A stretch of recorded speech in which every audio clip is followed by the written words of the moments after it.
The White House has adopted extra safety precautions after a few staffers have tested positive for the coronavirus. Advisors keep having to stop President Trump from spraying his Big Mac with Lysol. Funny because it's true. True, 'cause it's funny. TJ Maxx reopened in certain states to large hordes of shoppers. You know how it is. You go into TJ Maxx to get a new toaster, and you come out with a toaster, pants, 3 candles, and an incurable virus. In a Mother's Day post, Olivia Jade said that she is blessed to be Lori Loughlin's daughter. She then added, "Even though she didn't get me the yacht I really wanted." And finally, another conspiracy theory making the rounds is that the coronavirus death toll is being inflated.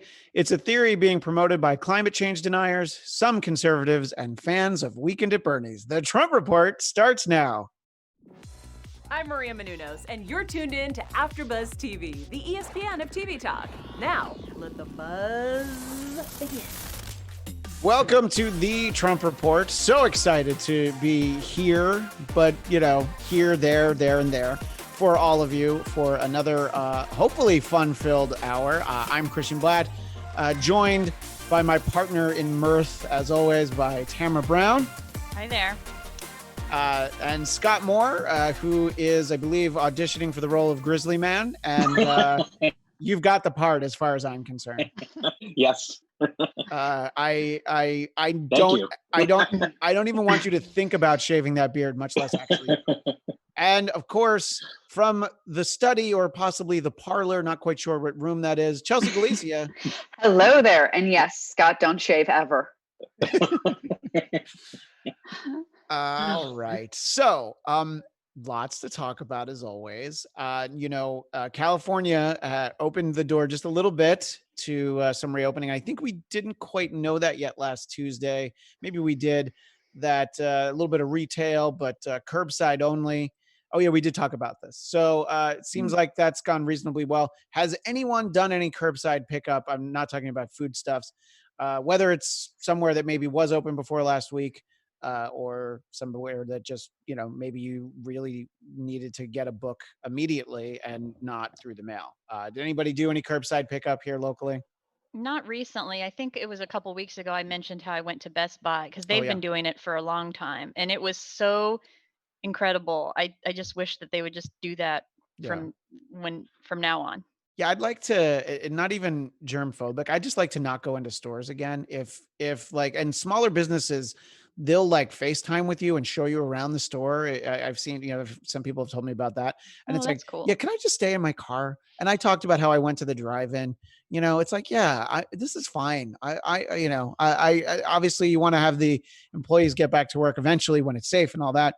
But let us know in the chat if you've taken it. By the way, I have a friend who lives in Texas, and he told me that his wife, and their triplets, who are, I think, 5, went to a restaurant, and they all sat in the restaurant. And my wife was horrified when I told her. She was like, "What? Why?" I'm like, "Well, probably because they got triplets and they want to get out of the house, But so, those states, people are starting to make adjustments. Scott, I know you have family back in Florida. Now, the whole state hasn't gone crazy, right? It's just pockets, right? Right. Yeah, and they're crazy in general. Well, I was going to say those pockets are already crazy. They just amped it up. They just notched it up to 11, right? Right.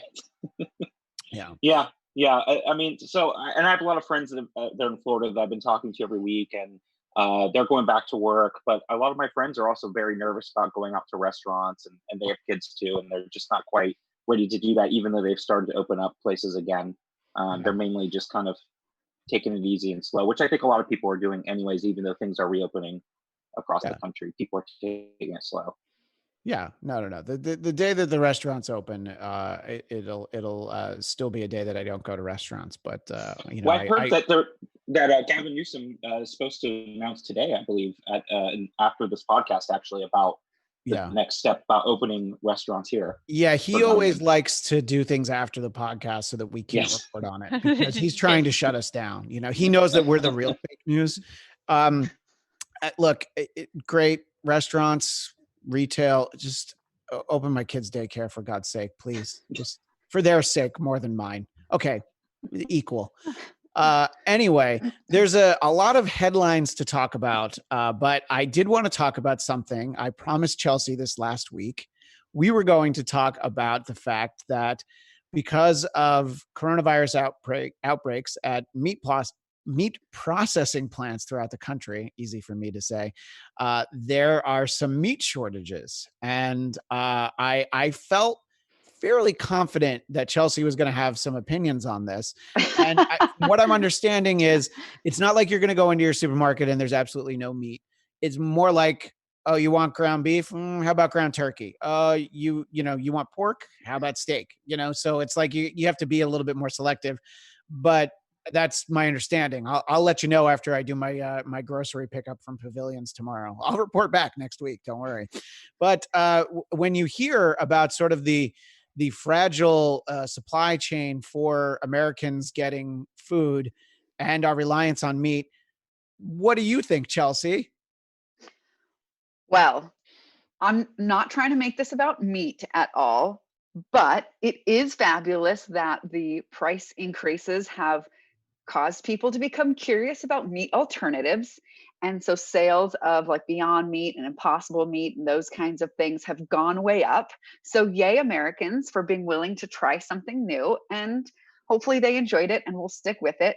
But it is not about the meat. And there have even been these outbreaks in like veggie processing plants. So, sucks for that. It's just about the close confinement of people that's causing these outbreaks. So I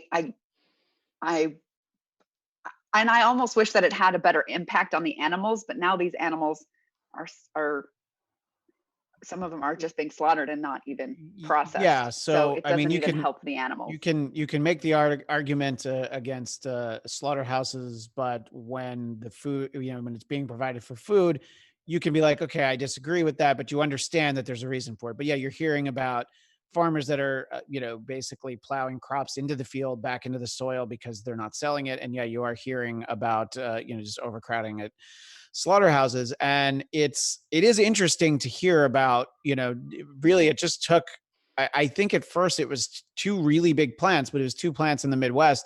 And once those closed down, that's when you immediately started to see meat shortages. And then So I heard go ahead. I heard yesterday that the outbreak at the Tyson meat plant was Yeah. like twice as many people, like 1,000 people instead of the 500 that they Yeah. had announced, I think just a day or two before that. So they're probably more common than we're even hearing about.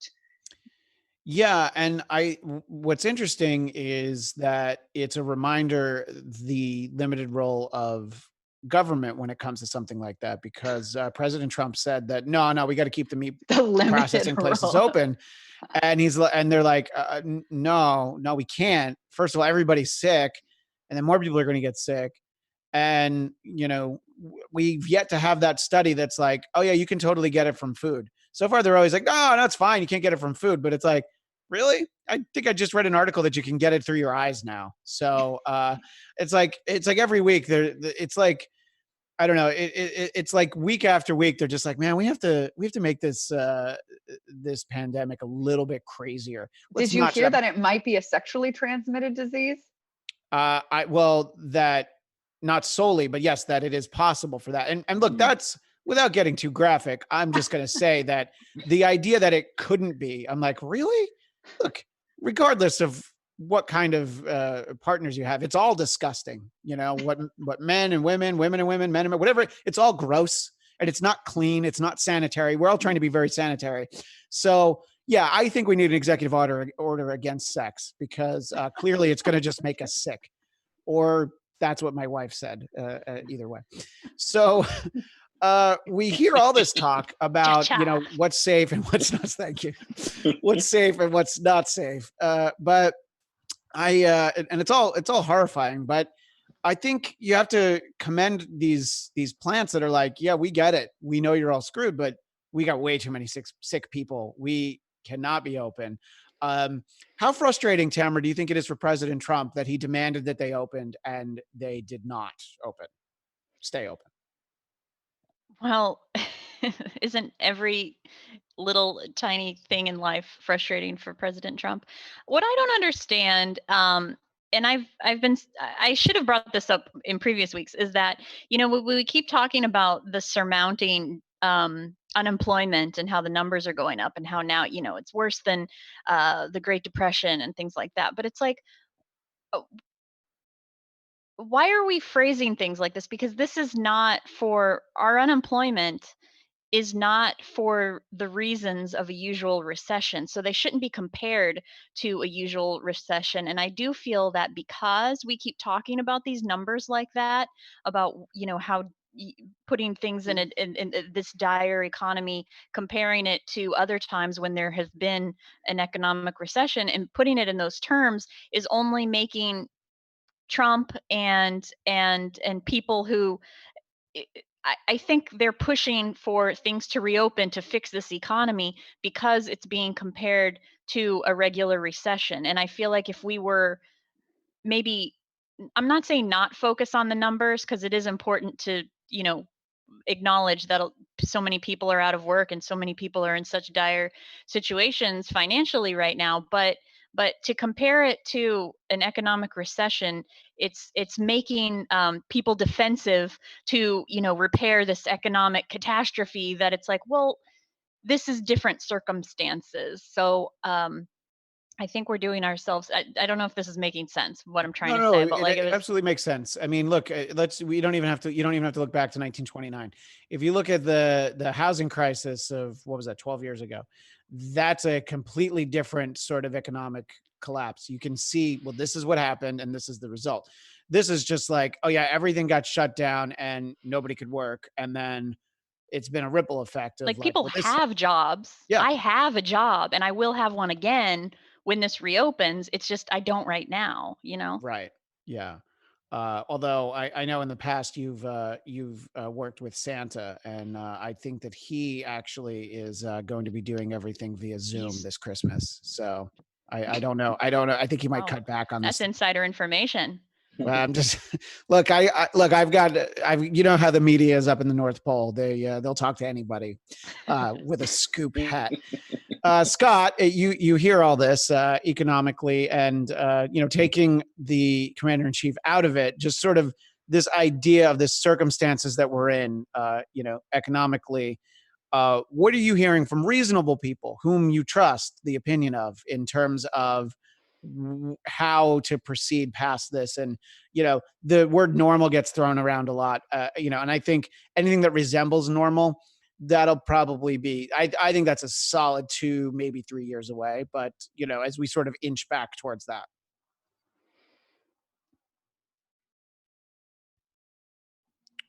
Well, that was I just think sort of, where she's yeah, coming from, because this is not the same.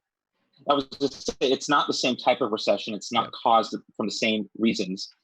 And we've never been in a situation that we've essentially completely shut the economy down to some degree. And now we're trying to reopen it, like a light dimmer in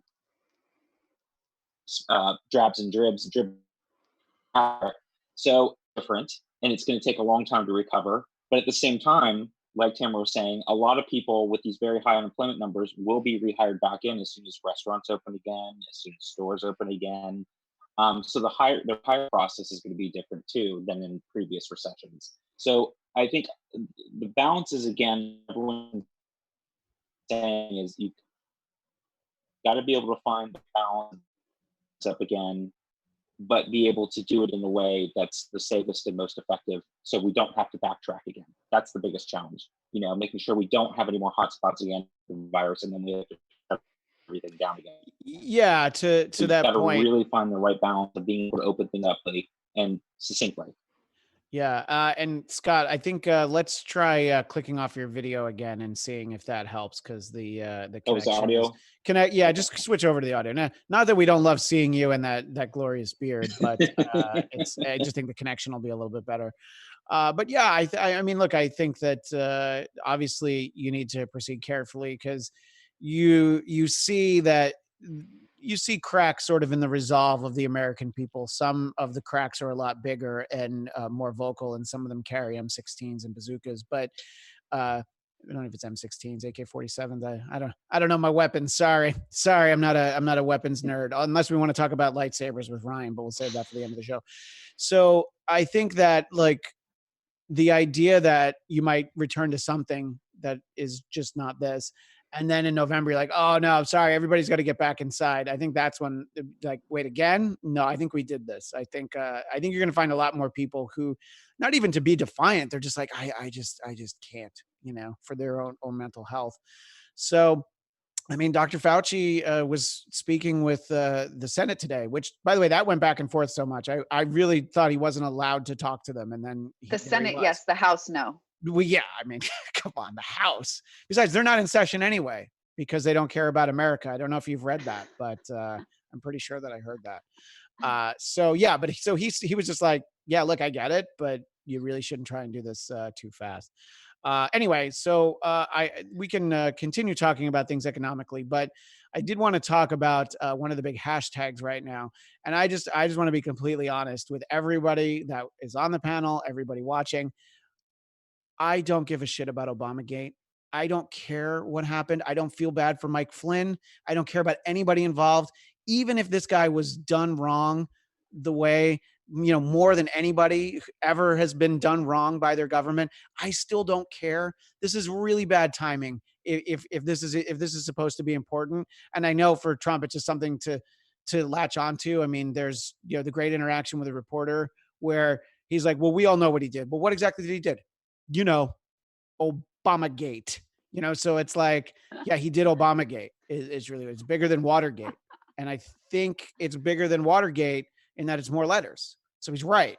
It is bigger than Who named Watergate. it Obamagate? Is that Trump? Who called it that? I mean, somebody that lives on his side of the moat in his castle. I don't think he's got Obamagate in there. Although honestly, anybody can throw gate into anything. There've been a lot of gates. In fact, I think we really shouldn't get to use the suffix gate for as many things as we use it for.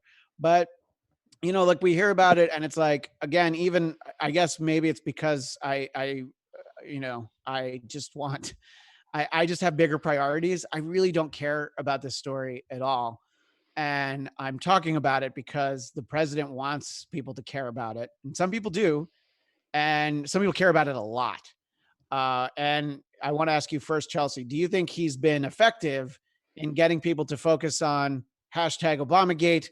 Or is it still like, yeah, I really want to eat gate? I'm not sure about what you want to eat, Gate, but what's going to be the problem when there is a scandal that actually involves water? Because that's coming down the pike. What are we going to call it if we can't call it Watergate? Bill Clinton had White Watergate. That's what that was. What about when if like Robert Gates had a scandal and it was Gatesgate?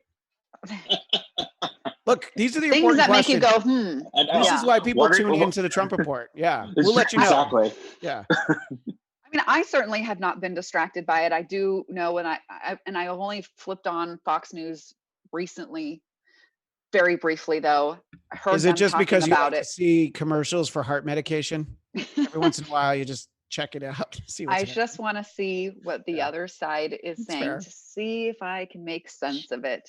And I mean, they were coming down on how outrageous this whole thing was, and of course I couldn't get on board, so I just flipped the channel. That's one where By the way, it's a bridge too far. Let me know if your curiosity ever brings you over to OAN, President Trump's new favorite network. It has not yet, because we could actually do like Oprah's? a live. Yes. I would love if he's like suddenly everybody. only choosing question from Stedman from Ohm. But yeah, that would be something. We do a watch along where the four of us all watch OAN for like an hour, or we see like who taps out first. Like we do an endurance test. Like how long can we leave it on? Can we clarify what is Obamagate supposed to? What did Obama supposedly do? Well, I want to first give you the president's answer, which is well, and everybody we know knows. the president's answer, but the fact that the administration actively worked to basically frame Trump, and in so doing, Mike Flynn was basically able. The argument, and correct me if I'm wrong, Chelsea, you probably understand this stuff better than I do, but they kept an investigation open even though they hadn't found anything. And by keeping it open longer than they knew they needed to, there was the opportunity for him to then lie. And then that's why he was in prison. That's the explanation the way I understood is like, it's hysterical. Like if you if let time go on too much, and you will make a liar out of any honest person. I mean, that's I don't understand the argument. But that's anymore. essentially the thinking, right? That it's like that's what the Obama Department of Justice did, is that they kept this investigation going because they were determined to overthrow Trump, and in so doing it, then Mike Flynn got the opportunity to lie. The opportunity. Yeah. He was entrapped. Yeah. I guess so. I mean, it just sounds so ridiculous to me. It's like after 3 days of rioting, you're like, if the rioting had ended on the second day, I wouldn't have gone into Best Buy with Tamra and stolen that flat screen TV. But the third day, I'm like, you know what? I gotta go. I gotta go get it now. It's hard to steal a flat screen at curbside pickup, but there will be we'll figure out a way. Don't worry, we'll get one. But but the thing is that an investigation, if there was an investigation open, what I don't understand is that any investigation about Trump was just wrong. You just cannot investigate a candidate. Well, that's not true.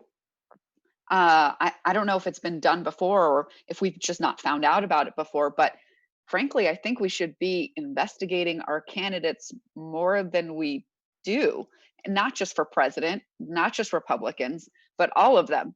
As I've been saying a lot, I want to know which of them score on the sociopath scale, because that's what frightens me about our elected officials, is that we don't know their psychological makeup.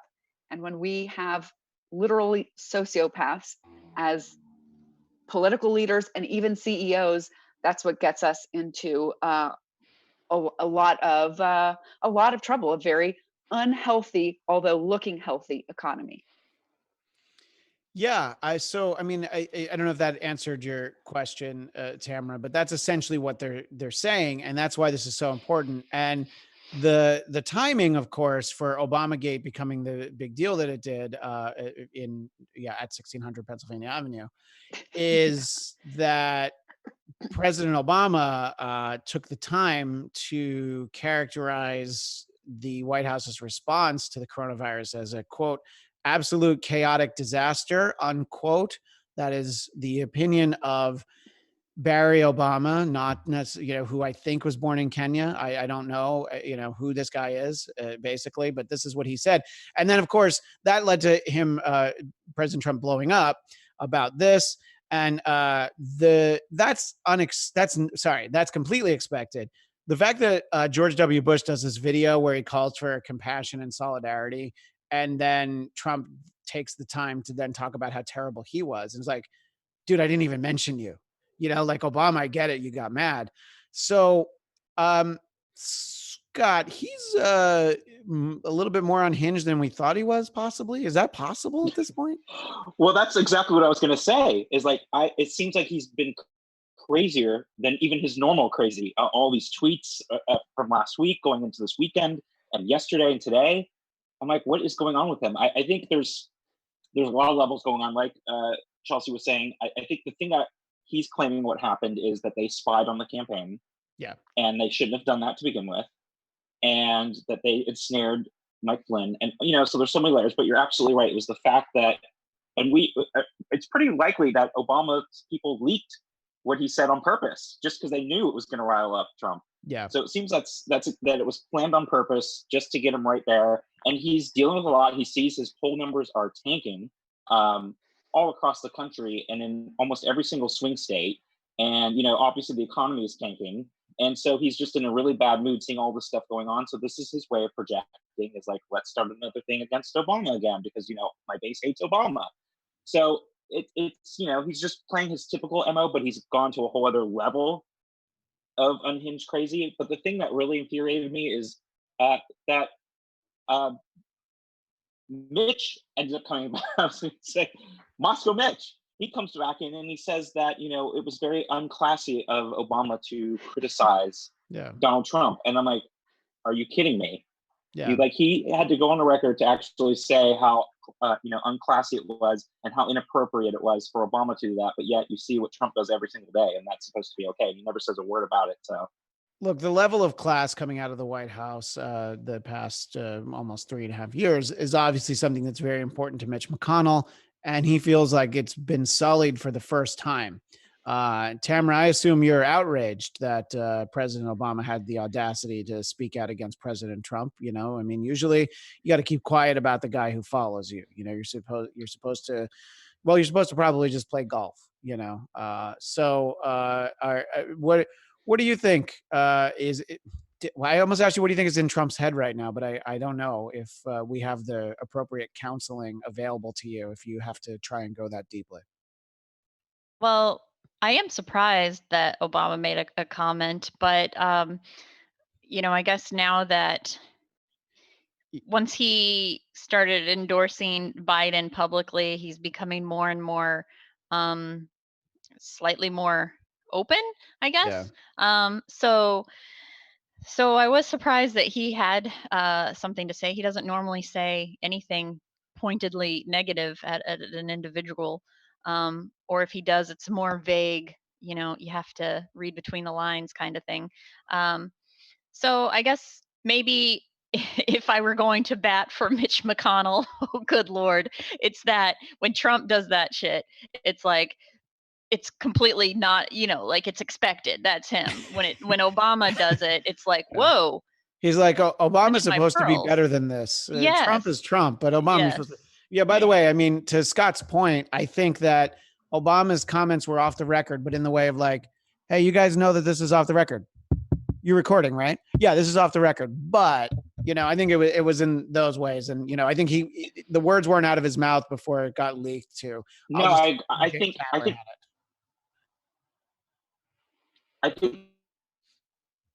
part of the reason why, you know, going back to on riling Trump up. So I think after they start so well, like, okay, because it's so easy to get Trump upset. Yeah. They know how to do it. And if that was part of them, then they were going to do the same thing.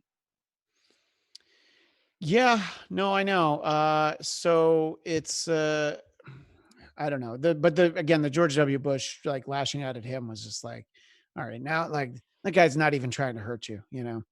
It's like, you know, so I don't know. I mean, it's as horrifying as it is to live through. I know that we're all going to go see the movie that Oliver Stone's going to make about these 4 years. And like this sequence is going to be the crazy. It'll be like crazier than Natural Born Killers. You know, I mean, just from just a weird, trippy sort of approach to things. But obviously, in theory, you would think that there are bigger fish to fry as long as the fish catching plants are open over at the White House, because I don't know if you've noticed, but so far it seems like Trump and Pence are the only people that don't have the coronavirus. Because it's like 11 Secret Service members. It's Ivanka's personal assistant, the vice president's communications director, and I'm forgetting people. There's so many of them now. You know, it's it'll tell you what Trump thinks of Jared Kushner that he showed up wearing a mask, and he's just like, yeah, Kushner, you go wear a mask. The rest of us men are going to still stand around without masks. And you're getting the feeling that it's like, you know, his circle is literally closing in around him, because it's like, well, now everybody's sick.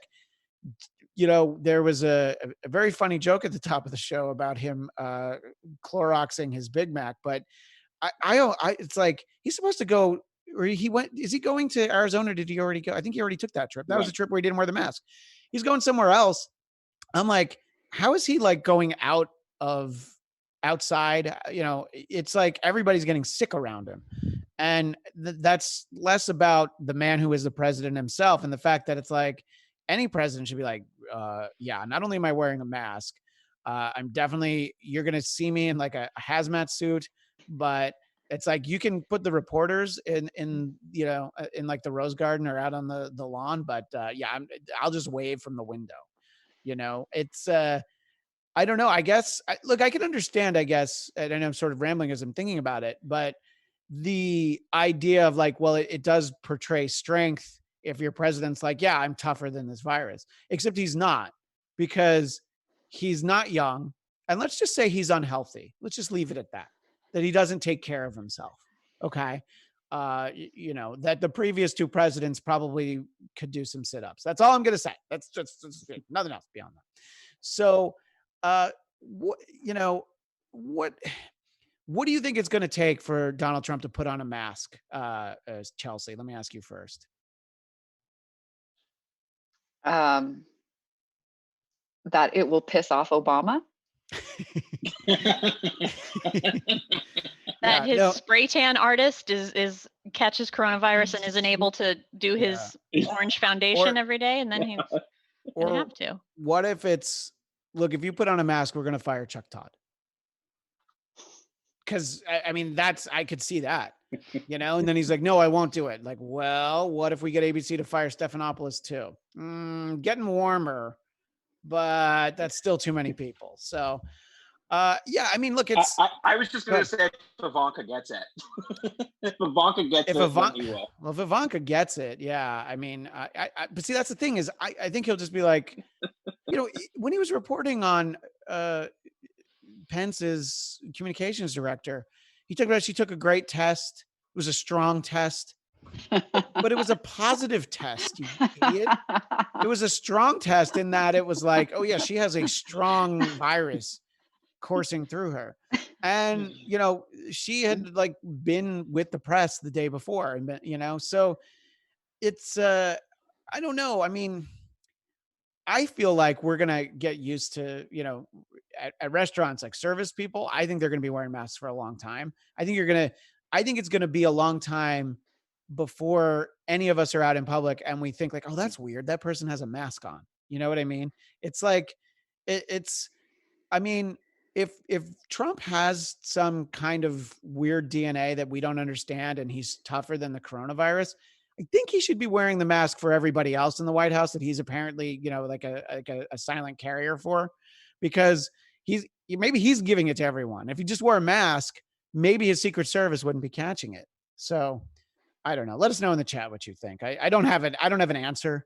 I don't really even have anywhere to steer this to, but it's just it's like a bad, like, running joke where you feel like they've gone to it one time too many, and you read somebody else has it. Go ahead. I was Tamra. just wondering, maybe he has some sort of like weird compulsion about things on his face. Remember when he wouldn't put on the glasses to look at the eclipse? Oh yeah. Maybe you've never seen him in sunglasses or anything like that. Like maybe he's got a weird thing about stuff on his face.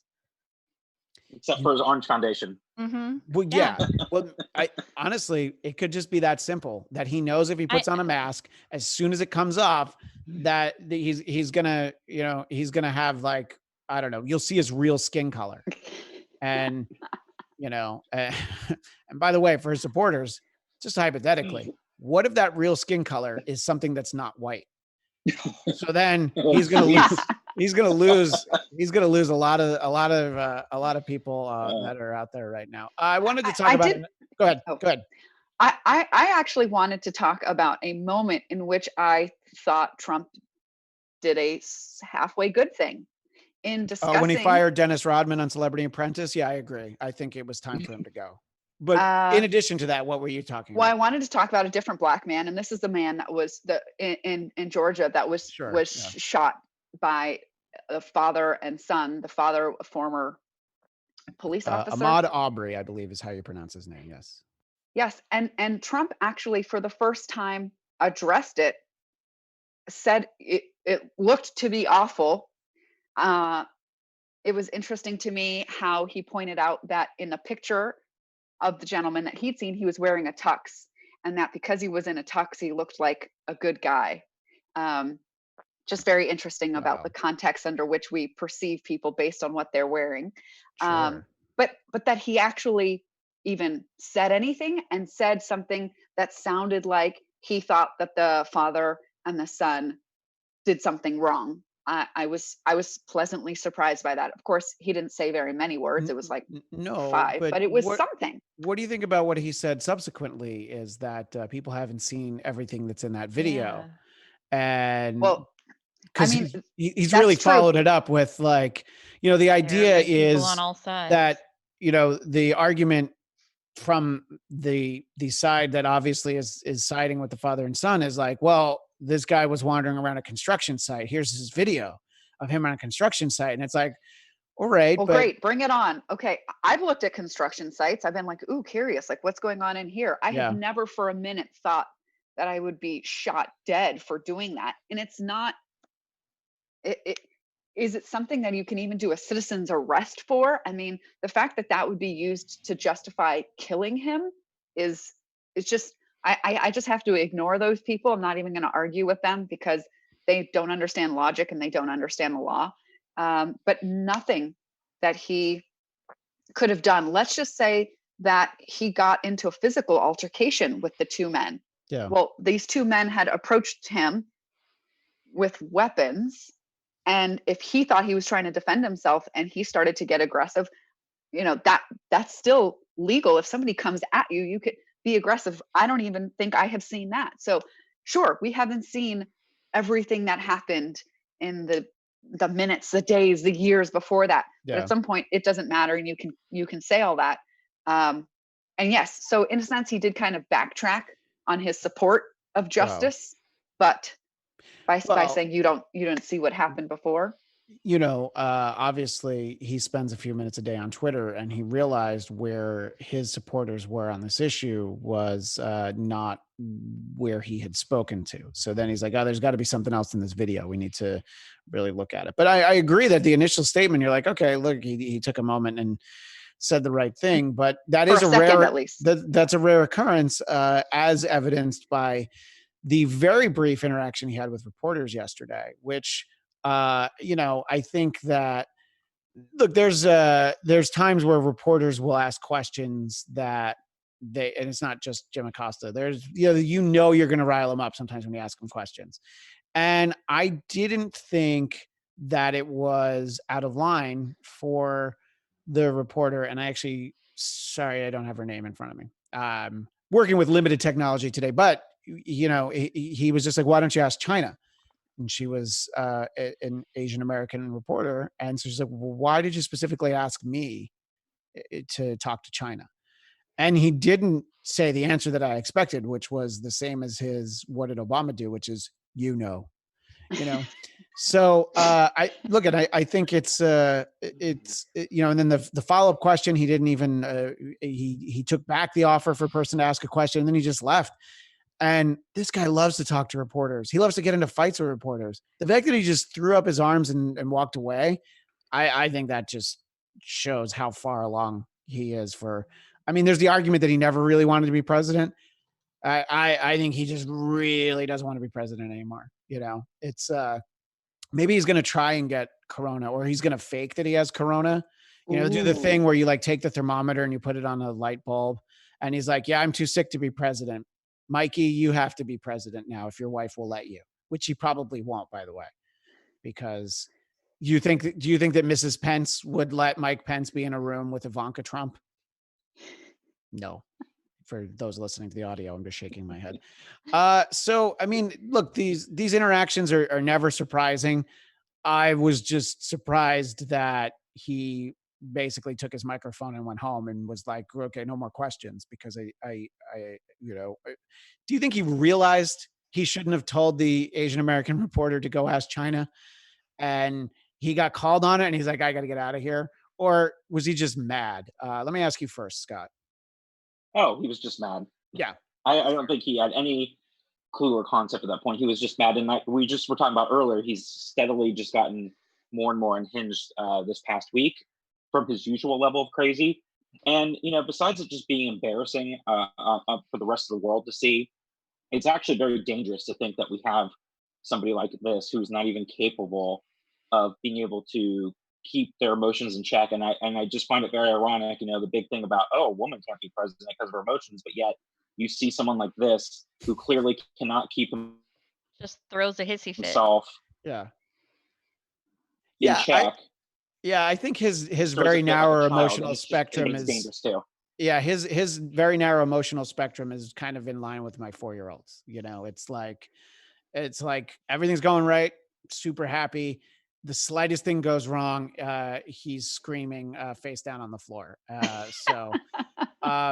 Yeah, I think it's I don't know. I mean, what are your thoughts on, I don't know if you saw this specific interaction, Tamra, but even if you didn't, it's to speak to the very short fuse that has only gotten shorter during Yeah, well, I'm just looking months. at her name. Her name was Weijia Zhang, and That's the real reason I didn't say it. I just didn't want to try. No, Yeah, thank you for same. finding it. Yes. um, Not going there. her question was, I don't even know why Ask China would have been a like a logical response. I don't know what he was thinking he was saying is what I'm trying to understand.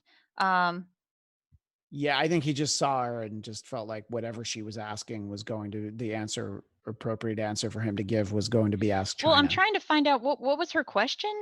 I saw the exchange yesterday and I actually don't quite remember what it was, but you're right. Like, go Ask China. It's something about reporting, sort of the progression of the virus and the numbers and the response. It's a fairly standard question. I'm just trying to just to play devil's advocate. I'm trying to say, like, so was her question something about like where even if it was a white reporter, he could have said, "Go Ask China"? Like, yeah, it probably was. In all honesty, did he misspeak, like just not realizing, Yeah, no. I think that whatever the question was, he could have said Ask China because they're lying more than I am. I mean, that's the subtext. It's like, look, you can feel however you want, but it's like, look who's really been lying about this. Let's go back to the Chinese.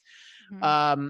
So yeah, but I don't have the actual question or the interaction in front of me, but just sort of I wanted to talk about one last thing, but Chelsea, I did want to give you a chance to kind of weigh in on the interaction with reporters. That it wasn't that long ago. Trump seemed to still love interacting with reporters, but you think it's a lot less fun for him right now, don't you? Yeah, I mean, he can't. It's interesting that right now he can't figure out how to use the media. I don't think he's trying to throw distractions up, spaghetti against the wall, seeing what will stick. But the fact that 80,000+ Americans are dead is just on the forefront of everyone's mind, and he cannot get people to turn away from it. And he's probably shocked. He's probably like, "What is the big deal with having 80,000 people dead?" I mean, it's not that many, I mean, I'm sure there's all sorts only of half of one of my rallies, 80,000 people. Right. So he could be very well frustrated that he doesn't understand why people won't pay attention to more important things, the things that he wants them to pay attention to. And then, this one is actually just too big for him to be able to manipulate us into paying attention to something else. So he's probably not very thrilled about it. And so we'll get this, kind of breakdown. It'll be interesting to see how far the breakdown goes. But I do think that that we are entitled to know about the mental health of our president. On all sides of, or on the right side, of the gun debate, they're like, it's mental health, mental health, mental health. I said, so I think to myself, all right, well then show me how you prioritize, how you think mental health is important. How are you providing care for it? How are you making mental health issues, top of the agenda when our leader appears to be crumbling? And hey, look, this is a very stressful circumstance that he is dealing with. Maybe he does need a mental health check. But because he is the president, American people have some right to know about what's going on with his mental capabilities. And of course, people don't want us being armchair psychologists and guessing. So sure, send him to several psychologists, psychiatrists, get him evaluated. I think it's important for us to know that our leader is sufficiently mentally if the White there. House, but if the White House physician won't even be honest about his weight and his physical health, Well, there's no way that we'd get an honest. A general physician is not the same as the psychiatrist or the psychologist that do the testing. And the testing that you can do on somebody's psychological, state and their mental state and their, personality, those kinds of tests are designed to be somewhat like if you have 5 different doctors perform them, that you should get similar results. Right. I don't know why the word is escaping me but that they're reliable, Sure. that they're consistent. So it's not a general health. It is a very particular, it's psychologist, maybe a psychiatrist is needed to provide medication perhaps, but there should be psychological testing done on the president. Well, I mean, I would extend that to future presidents too. I think that you're seeing the pressure that can apply to any president, and look, they all have moments where they respond to pressure in different ways. President George W. Bush reading My Pet Goat while he was told about 9/11 seems quaint now. You're just like, yeah, you don't want to scare the kids. It doesn't seem as crazy as it did. We have basically 1 minute left. I wanted to talk about something that it's sort of very surprising. You can never really be surprised by the news. There were 2 things that when you don't expect to see people trending. One was the Twitter war last week between Steve Mnuchin and Axl Rose, the lead singer of Guns N' Roses, which is very funny. Let's just say Axl had the upper hand. But then I was very surprised to see a since deleted tweet from 80s rocker Bryan Adams, where he posted, "Tonight was supposed to be the beginning of a tendency of gigs at the Royal Albert Hall. But thanks to some fucking bat-eating, wet market animal selling, virus-making, greedy bastards, the whole world is now on hold." He then tried to transition that into saying that he was trying to tell people to stop eating meat and go vegan. The tweet has been taken down, but the internet is forever, much like the summer of '69, also forever. So you just never know what you're gonna get when you get up in the morning. You're like, oh, Bryan Adams figured out a way to get himself canceled. Yes, like anybody under the age of 50 knows who Bryan Adams is anyway.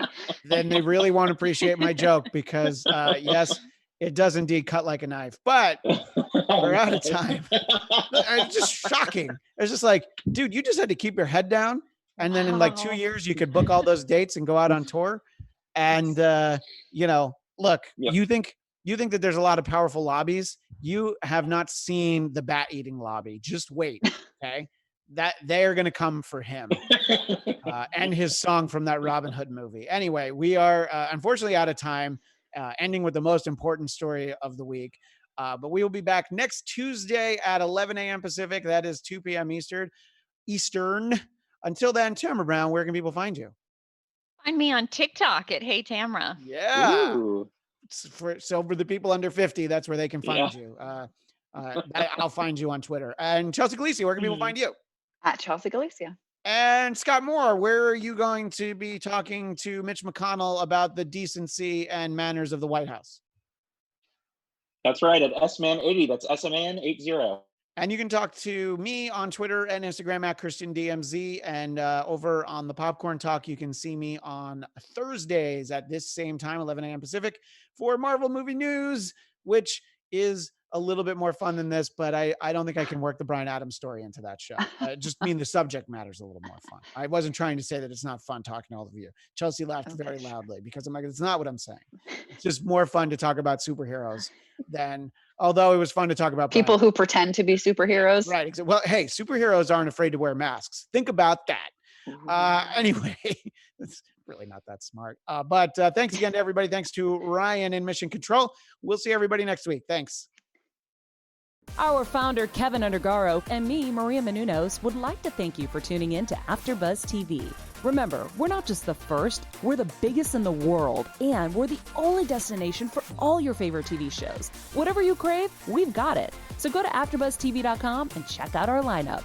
Buzz you later. The views expressed herein are those of the hosts only and do not necessarily reflect the views of AfterBuzz TV or its owners or principals.